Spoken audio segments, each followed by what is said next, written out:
E aí, pessoal? Hoje eu vim aqui para dar uma aulinha sobre matéria e energia para vocês, beleza? Então acompanha aí na tela comigo essa aula super bacana, super magnífica, super excelente que vou vos apresentar-vos.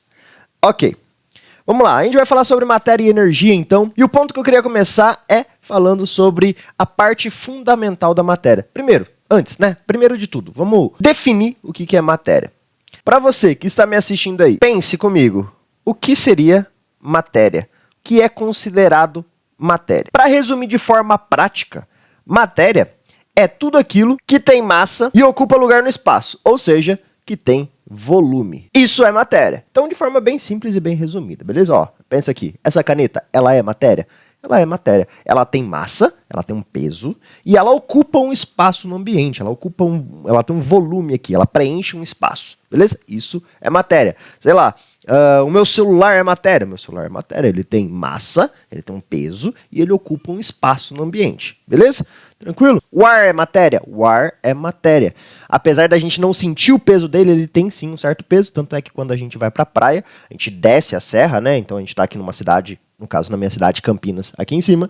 Vamos pra Praia Grande, por exemplo, que fica aqui embaixo, e aí a gente desce toda essa coluna de ar aqui, que faz um certo peso, uma certa pressão atmosférica em cima da nossa cabeça, por isso que a gente sente aquela pressão no ouvido, beleza? Então ele tem massa, e se eu pegar uma bexiga e começar a encher a bexiga, essa bexiga vai começar a encher com o meu ar e preencher todo o espaço com o ar que eu estou soprando dentro. Então o ar também é matéria, apesar de não parecer. Amor é matéria? Amor não é matéria, porque ele não tem massa e apesar de ocupar um espaço dentro de nossos coraçõezinhos, ele é só metafórico, não é um espaço físico. Ok? Beleza? Então já definimos o que é matéria. E qual que é a parte fundamental da matéria? Do que tudo que é matéria, tudo que tem massa e ocupa volume no espaço é formado. Se você respondeu aí na sua cabeça átomo, você acertou. Então, toda matéria é constituída por átomos, ok? Exemplos de átomos. Eu tenho átomos de hidrogênio, eu tenho átomos de carbono, eu tenho átomos de oxigênio, eu tenho átomos de ferro, eu tenho átomos de cobre, beleza? Eu tenho vários tipos de átomos. Mais precisamente, 118 tipos de átomo, que são aqueles que se encontram na tabela periódica, beleza? Vamos para o próximo passo. Quando eu junto um conjunto de átomos, eu formo o quê?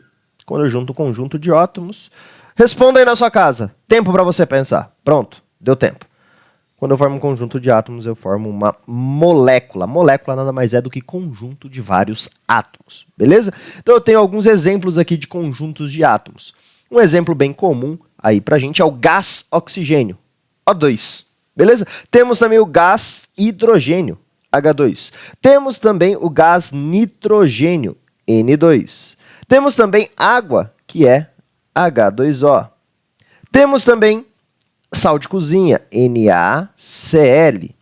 Temos também glicose, C6H12O6. Beleza? Então esses são alguns tipos de moléculas, são conjuntos de átomos, ou seja, nada mais é do que dois ou mais átomos juntos. E essas moléculas, elas podem ser divididas em dois tipos.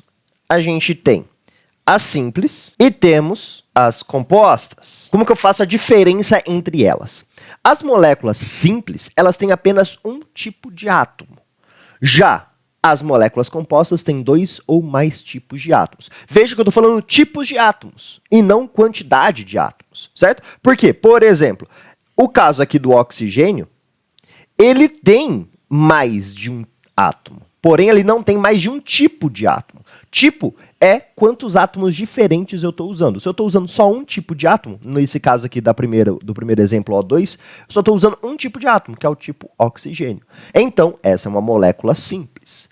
H2, eu estou usando só um tipo também, que é o hidrogênio. Apesar de ser gás hidrogênio, eu tenho, para formar o gás hidrogênio, eu preciso de dois átomos de hidrogênio. Então, eu só estou usando um tipo de átomo, é uma molécula simples. N2, mesma coisa, eu só estou usando um tipo de átomo, só o átomo de nitrogênio, apesar de ser 2.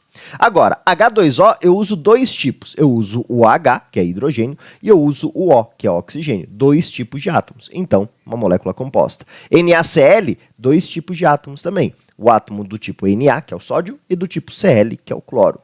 C6H12O6 glicose, três tipos de átomos. Carbono, hidrogênio e oxigênio, ou seja, molécula composta.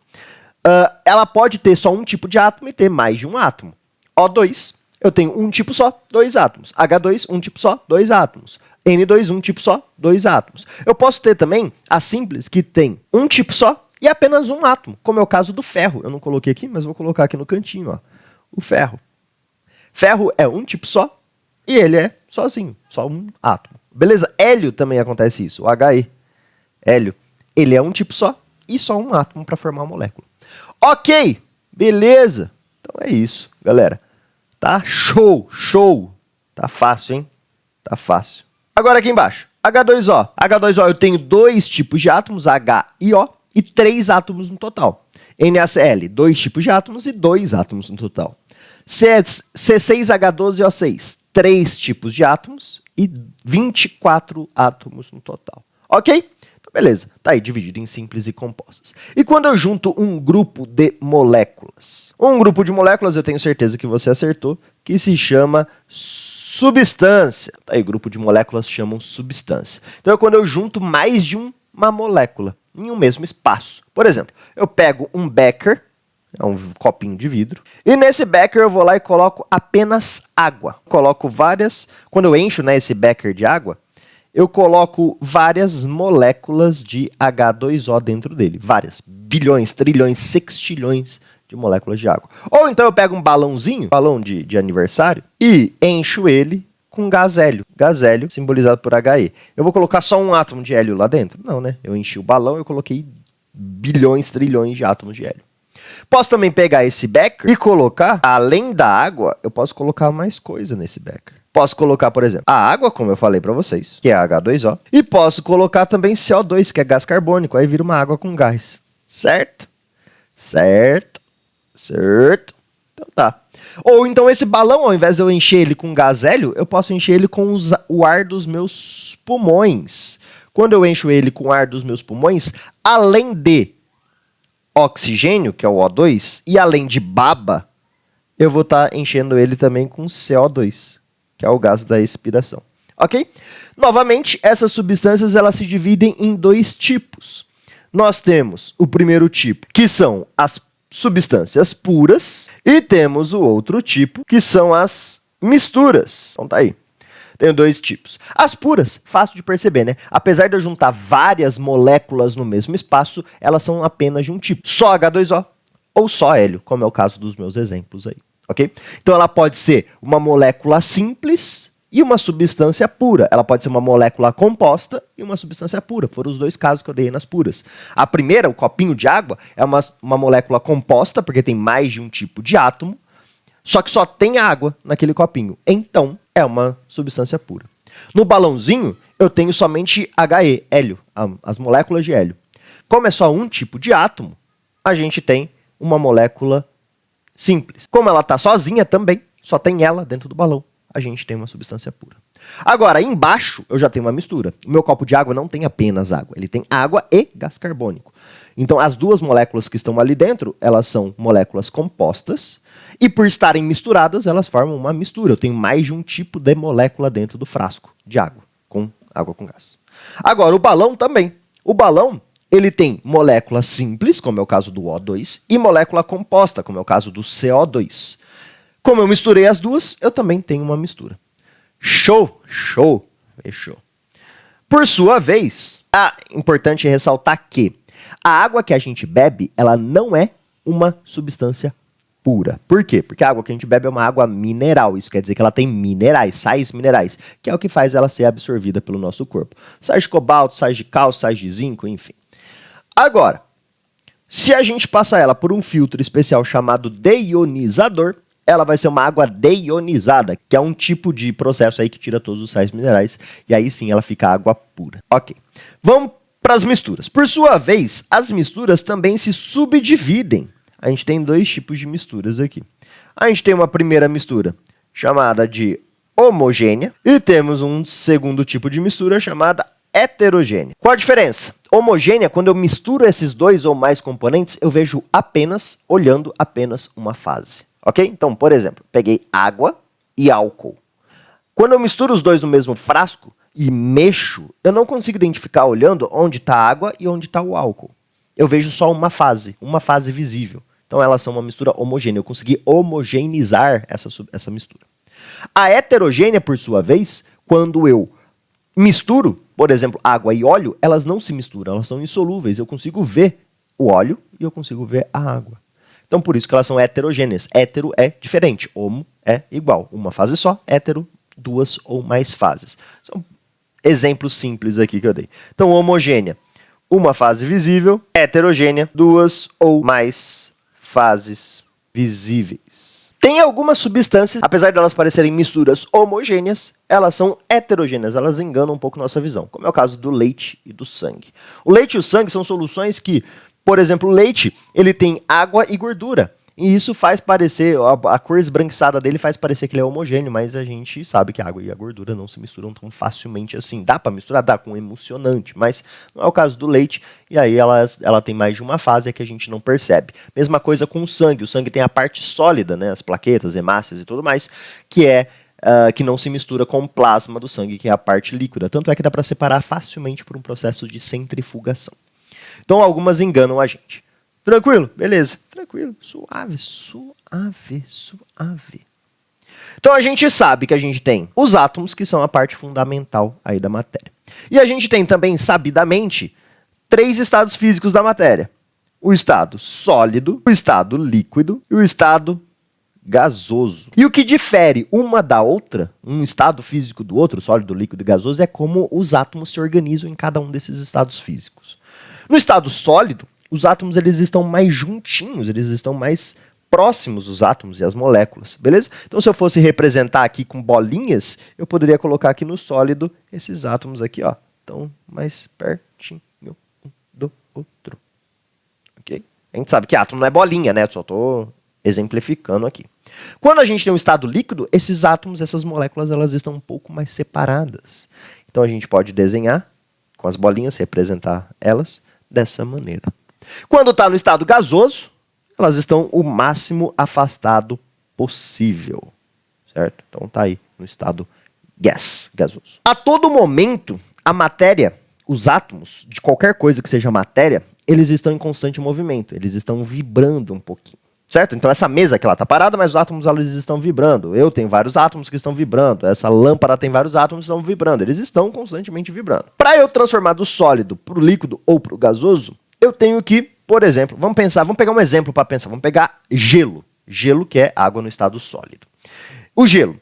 Como que estão as moléculas e os átomos da água? Eles estão mais juntinhos porque está no estado sólido. Só que eles estão vibrando um pouquinho. Se eu forneço energia para ele, ou seja, se eu deixo aqui no ambiente em 40 graus Celsius, ela vai estar pegando energia do meio ambiente e essas moléculas elas vão estar agitando.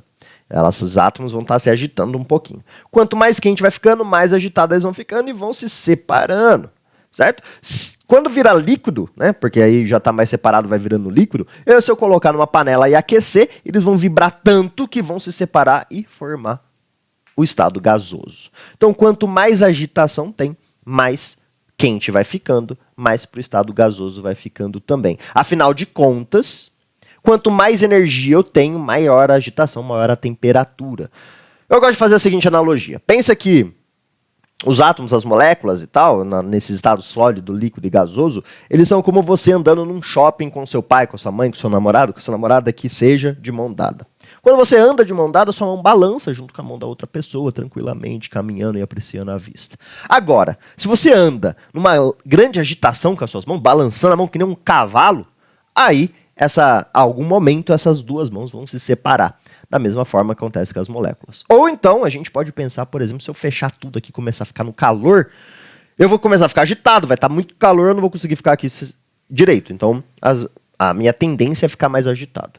Se eu deixar tudo aberto e tiver menos 30 graus Celsius, eu vou tender a ficar mais encolhido e mais próximo de alguma coisa para me aquecer e ficar quentinho, gostosinho para dormir. A mesma coisa acontece com as moléculas, certo? Elas vão se juntando ou se afastando dependendo da quantidade de energia que a gente está fornecendo ou retirando delas. Dito isso, a gente pode chegar nas transformações químicas. Como que eu chamo a transformação do sólido para o líquido? Essa transformação aqui é famosa, do sólido para o líquido, a gente tem o nome de fusão. Fusão! Ha! Quem assistiu Dragon Ball Z sabe, Goten Trunks no processo de fusão. simples. Só para quem assistiu aí TV Globinho nos anos 2000. Tá, do líquido para o gasoso. Como que a gente chama essa passagem aqui? Do líquido para o gasoso, a gente tem a vaporização. Professor, eu sempre soube que era ebulição ou evaporação. Sim, também estão corretos. Mas a evaporação e a ebulição são processos de vaporização, são meios de vaporização. São 3 tipos de vaporização. Vou colocar aqui embaixo para vocês. Vaporização. Para tirar a dúvida aí de quem possa ter essa dúvida. Então são 3 tipos de vaporização. Eu tenho a evaporação, eu tenho a ebulição e eu tenho a calefação. Qual a diferença entre eles? Todos são a passagem do líquido para o gasoso. Porém, a evaporação é de forma lenta e natural, ou seja, pelo aquecimento do meio ambiente, pelo aquecimento do sol, quando você deixa uma roupa lá no varal, por exemplo. Já a ebulição é de forma lenta e forçada. Você colocou uma panela de água para ferver no fogão porque você quer fazer um chá. Ou calefação de forma bruta, rápida. Por exemplo, quando tem alguém passando roupa lá com o ferro de passar roupa, você pega aquele borrifadorzinho e dá aquela borrifada no ferro quente. Que barulhinho faz? Tss. Ou seja, passagem do líquido para o gasoso de forma rápida através da calefação. Tá. E a passagem do sólido direto para o gasoso? A passagem do sólido direto para o gasoso também tem um nome. Olha que reta. Reta. Do sólido direto para o gasoso temos um nome e chamamos de sublimação. Já viram lá os desenhos? Olha, eu estou muito nostálgico de desenho do Patolino. Patolino, quando ele era do Duck Dodgers, ele tinha uma arma de sublimação. Quando ele atirava nos inimigos, os inimigos estão no estado sólido e passavam direto para o gasoso. Tá, vamos fazer a volta então. A volta aqui, ó, do estado gasoso para o estado líquido. Como que a gente chama isso? A gente chama de condensação. Condensação. Ficou feio, mas dá para entender. Ou também liquefação. Do líquido para o sólido também temos um nome. Do líquido para o sólido eu estou solidificando, eu estou tornando sólido. Então é solidificação. E do gasoso direto para o sólido. Do gasoso direto para o sólido. Nós temos, pode ser chamado também de sublimação, assim como a ida para o gasoso. Pode ser chamado de sublimação inversa ou de ressublimação. Eu não sei porquê, mas particularmente eu gosto desse nome aqui. Ressublimação. Tá. Exemplo de sublimação. Gelo seco. Gelo seco é gás carbônico congelado, ele está no estado sólido, você coloca na sua mão, ele começa a virar vapor instantaneamente por conta da temperatura do ambiente, sem molhar sua mão, por isso que ele chama gelo seco, porque ele não passa pela fase líquida, ele vai do sólido direto para o gasoso. Ou temos também as clássicas bolinhas de naftalina, que parecem um Mentos, redondinho e branco, que também passam direto do sólido para o gasoso. Já do gasoso para o sólido, a ressublimação, temos um exemplo, por exemplo, de neve. Neve, a água está no estado vapor nas nuvens e neva, passa para o estado sólido, que é o gelo. Ok? Tranquilo, né? Muito de boa, muito tranquilo esse assunto. Eu espero que vocês tenham gostado, espero que tenha ajudado alguém e a gente se vê numa próxima aula. Beijos e abraço a todos. Até e tchau.